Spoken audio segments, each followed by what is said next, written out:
नमस्कार, स्वागत आपका हरियाणा न्यूज 24 पर। मैं हूं प्रिंस लांबा। छठी बार जीत दर्ज करते ही राव इंद्रजीत सिंह ने असली तेवर दिखाने शुरू कर दिया, यानी कि राव इंद्रजीत सिंह ने खुलकर बैटिंग शुरू कर दी है और अब अहिरवाल क्षेत्र से अगला मुख्यमंत्री बनाने को लेकर कवायदे शुरू हो चुकी हैं। जीत का छक्का लगाने के बाद लोकसभा चुनाव में राव इंद्रजीत सिंह जब अपने समर्थकों के बीच पहुंचे तो उन्होंने एक ऐसी बात बोल डाली जिसके बाद से लगातार बीजेपी के पसीने छूटे हुए हैं। बीजेपी के अंदर हड़कंप मचा हुआ है कि आखिर अहिरवाल क्षेत्र में चल क्या रहा है। शुरुआत से ही लगातार बीजेपी की इज्जत बचाने वाला, बीजेपी की लाज बचाने वाला अहिरवाल क्षेत्र अब कहीं ना कहीं करवट लेता हुआ नजर आ रहा है और इस बार बीजेपी को डर लगना भी शुरू हो चुका है कि अहिरवाल क्षेत्र का क्या रुख विधानसभा चुनाव में रहने वाला है। लेकिन विधानसभा चुनाव की बात शुरू करते ही राव इंद्रजीत सिंह की नजर मुख्यमंत्री की कुर्सी पर जा टिकी है।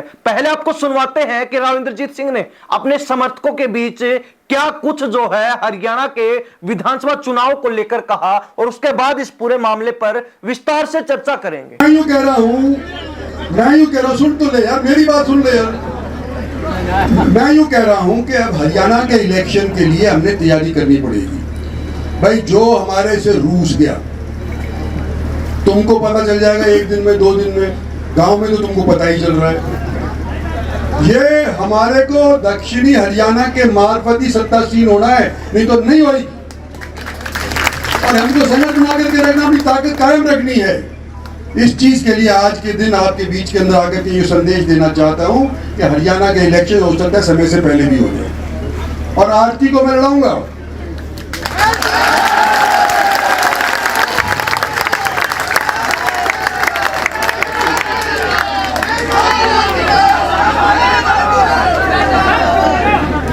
ये खुद भी कह चुकी है, मैं भी कह चुका हूं, मेरे से पूछे बिना कहती पहले तो अब मैं कह रहा हूं कि इसको हम लड़ाएंगे, इसको बिना बिलाए करें नहीं। हमारे को इस चीज का ये है, थोड़ा सा मलाल समझ लो कि हमने 2 बार हरियाणा के अंदर सरकारें बनाई और हरियाणा की सरकार बने पीछे गुड़गांव के अंदर जो मेरे को नुकसान उठाया कि आज बिजली नहीं आ रही, आज कूड़ा नहीं उठाया गया, आज ये नहीं हुआ, आज मतलब सूरज बंद है। भाई ये सरकार हमारी 10 साल चल करके ये हमारे गुड़गांव में ही होना था, सूरज नहीं उठा, गुड़गांव में ही होना था। इनका बिजली सरप्लस है, अगर बिजली सरप्लस है तो ये 10-10 घंटे क्यों कटा होगी इलेक्शन के दौरान, क्यों हुआ और गुड़गांव में क्यों? मुझे और का पता नहीं, गुड़गांव में क्यों, रेवाड़ी में क्यों, गुड़गांव में लोकसभा में क्यों, ये सवाल पूछे जाएंगे। और अब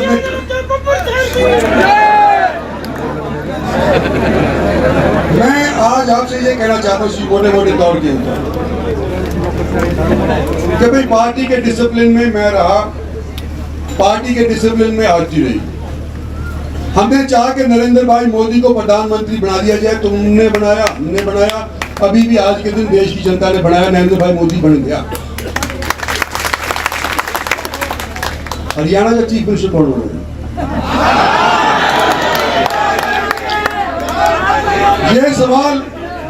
ये सवाल अब हमारे सामने आएगा तो सोचेंगे, विचारेंगे, बात करेंगे, पार्टी से भी करेंगे, पार्टी की टिकट लड़ने की कोशिश करेंगे।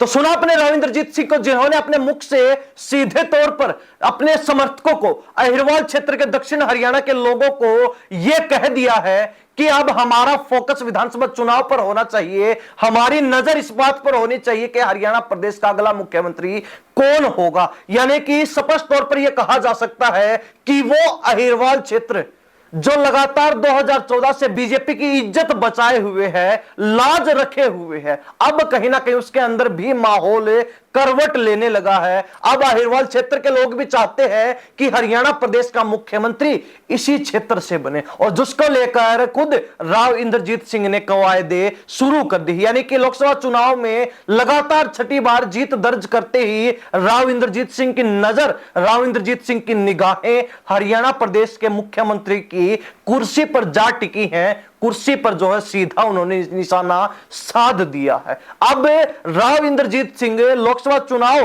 खत्म होते ही विधानसभा चुनाव की बात शुरू करने लगे हैं। लोकसभा चुनाव के बाद ही विधानसभा चुनाव की बातें जो उन्होंने शुरू कर दी हैं और जिसका प्रभाव अब बीजेपी की राजनीति के ऊपर भी पड़ता हुआ नजर आ रहा है, क्योंकि जहां बीजेपी ने एक तरफ इस बार के लोकसभा चुनाव में खराब प्रदर्शन के चलते हरियाणा प्रदेश की 5 लोकसभा सीटें गंवा दी, तो वहीं राव इंद्रजीत सिंह को भी अपना प्रेशर बनाने का मौका मिल गया। यानी कि राव इंद्रजीत सिंह बीजेपी के अंदर प्रेशर बनाकर खुलकर बैटिंग करना चाहते हैं और उसी को लेकर अभी से जो उन्होंने डोरे डालने, जाल फैलाना शुरू कर दिया है और उसके अंदर लगता है कि बीजेपी को चारा बनकर आना ही पड़ेगा। लगातार आपको ज्ञात होगा कि पिछले कुछ समय से अहिरवाल क्षेत्र से मुख्यमंत्री बनाए जाने की कवायदें चल रही हैं, चर्चाएं चल रही है, कयास लगाए जा रहे हैं। जब मनोहर लाल खट्टर को हटाकर नायब सिंह सैनी को मुख्यमंत्री की कुर्सी पर बिठाया गया,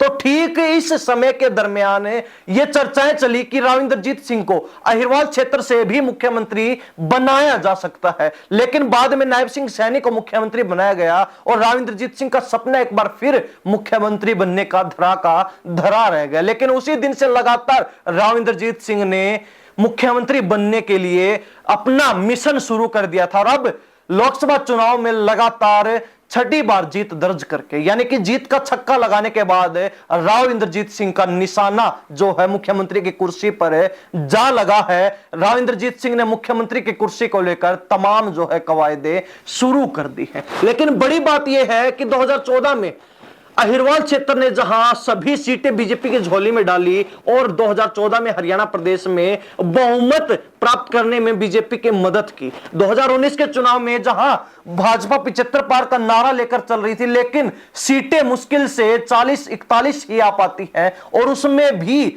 अगर बीजेपी हरियाणा प्रदेश में दूसरी बार सरकार बना पाई तो बड़ा अहम रोल जो है दक्षिण हरियाणा का अहिरवाल क्षेत्र का ही रहा, क्योंकि यहां से बीजेपी ने दूसरी बार 11 से 12 सीटों पर अपना कब्जा जमाया था। बात की जाए 2024 के लोकसभा चुनाव की, तो जहां बीजेपी एक तरफ हरियाणा प्रदेश में 5 सीटें गंवा चुकी, तो वहीं अहिरवाल क्षेत्र ने इस बार भी बीजेपी पर पूरा भरोसा जताया। दक्षिण हरियाणा की अहिरवाल बेल्ट की तीनों ही सीट फिर इस क्षेत्र ने बीजेपी की झोली में डालने का काम किया। चाहे चर्चा हो भिवानी महेंद्रगढ़ लोकसभा सीट की, चाहे चर्चा हो गुरुग्राम की या फिर फरीदाबाद लोकसभा सीट की, तीनों ही सीटों पर बीजेपी के उम्मीदवार जीते हैं, बीजेपी के नेताओं ने जीत दर्ज कर दी है। और तीनों ही सीटों के ऊपर आपको पता हो कि तीनों ही सीटों पर बीजेपी ने लगातार तीसरी बार जीत दर्ज की है। फरीदाबाद में कृष्णपाल गुर्जर ने जीत की हैट्रिक लगाई है, गुरुग्राम में राव इंद्रजीत सिंह ने बीजेपी से जीत की हैट्रिक लगाई है, तो भिवानी महेंद्रगढ़ लोकसभा सीट पर भी चौधरी धर्मवीर सिंह ने लगातार तीसरी बार जीत दर्ज की है बीजेपी की टिकट पर। तीनों सीट पिछले 3 योजनाओं से लगातार बीजेपी जीतती आ रही है। लेकिन अब जो है राव इंद्रजीत सिंह का यह मानना है, यह कहना है कि जिस तरीके से इस क्षेत्र ने बीजेपी को समर्थन दिया, बीजेपी का साथ दिया, वैसा समर्थन और साथ बीजेपी की तरफ से इस क्षेत्र को नहीं मिल पाया। इस क्षेत्र को भाजपा की तरफ से कुछ भी खास सौगात नहीं मिल पाई। अब यहां पर अगर आप सौगात से तात्पर्य किसी परियोजना का लगाते हैं तो आप गलत हैं, बल्कि यहां पर सौगात का मतलब सियासी तौर पर सौगात का है। यानी कि राव इंद्रजीत सिंह की नजर जहां मुख्यमंत्री की कुर्सी पर है, तो वहीं अब अहिरवाल क्षेत्र भी चाहता है कि इस बार हरियाणा प्रदेश का मुख्यमंत्री अहिरवाल क्षेत्र से ही होना चाहिए, क्योंकि पिछले 3-4 चुनाव के अंदर लगातार इस क्षेत्र ने बीजेपी को फुल नंबर देने का काम किया है, पूर्ण समर्थन देने का काम किया है। लेकिन अब बीजेपी के लिए भी एक बड़ी चुनौती बन चुकी है, जहां 2 बार लगातार मनोहर लाल खट्टर जीटी बेल्ट की तरफ से मुख्यमंत्री बने, तो तीसरी बार जब नायब सिंह सैनी को मनोहर लाल खट्टर को कुर्सी से हटाकर मुख्यमंत्री की कुर्सी पर काबिज किया गया, तो वो भी जीटी बेल्ट से ही आते हैं। लेकिन वहां पर जनता ने कहीं ना कहीं बीजेपी का सुपड़ा साफ करने में कोई कसर नहीं छोड़ी और इसीलिए अहिरवाल की जनता भी अब चौकन्नी हो चुकी है और जनता को जागरूक करने में सबसे अहम रोल राव इंद्रजीत सिंह निभाते हुए नजर आ रहे हैं। जहां राव साहब ने यह बोल दिया कि हमारा निशाना मुख्यमंत्री की कुर्सी पर होना चाहिए कि इस बार मुख्यमंत्री कौन होगा, तो ऐसे में अंदाजा लगाया जा सकता है कि बीजेपी अगर इस बार अहिरवाल क्षेत्र से दक्षिण हरियाणा से मुख्यमंत्री नहीं बनाती, तो जिस तरीके से पिछले चुनाव में बीजेपी को इस क्षेत्र से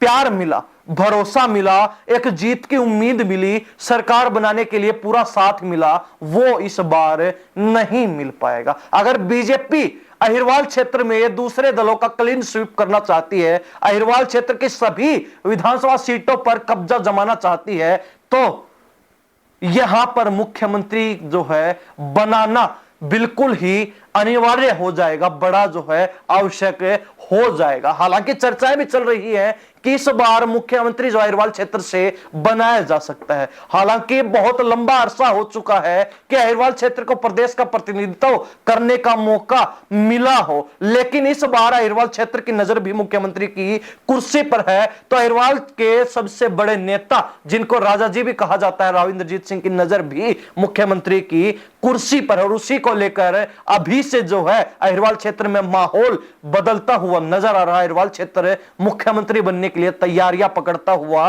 नजर आ रहा है। राव इंद्रजीत सिंह ने भी जो है मुख्यमंत्री की कुर्सी पर डोरे डालने शुरू कर दिए हैं लोकसभा चुनाव जीतते ही। अब हरियाणा प्रदेश की जनता और विशेष तौर पर अहिरवाल क्षेत्र के लोगों का इस बारे में क्या सोचना है? क्या वास्तव में ही इस बार हरियाणा प्रदेश का मुख्यमंत्री अहिरवाल क्षेत्र से होना चाहिए, और क्या अहिरवाल क्षेत्र वास्तव में ही मुख्यमंत्री को लेकर कवायदे शुरू कर चुका है, मुख्यमंत्री बनाने को लेकर तैयारियां शुरू कर चुका है? क्या सोचते हैं? कमेंट में अपनी राय जरूर रख दीजिए। इन्हीं सब बातों के साथ में प्रिंस लांबा, हरियाणा न्यूज 24। नमस्कार, जय हिंद।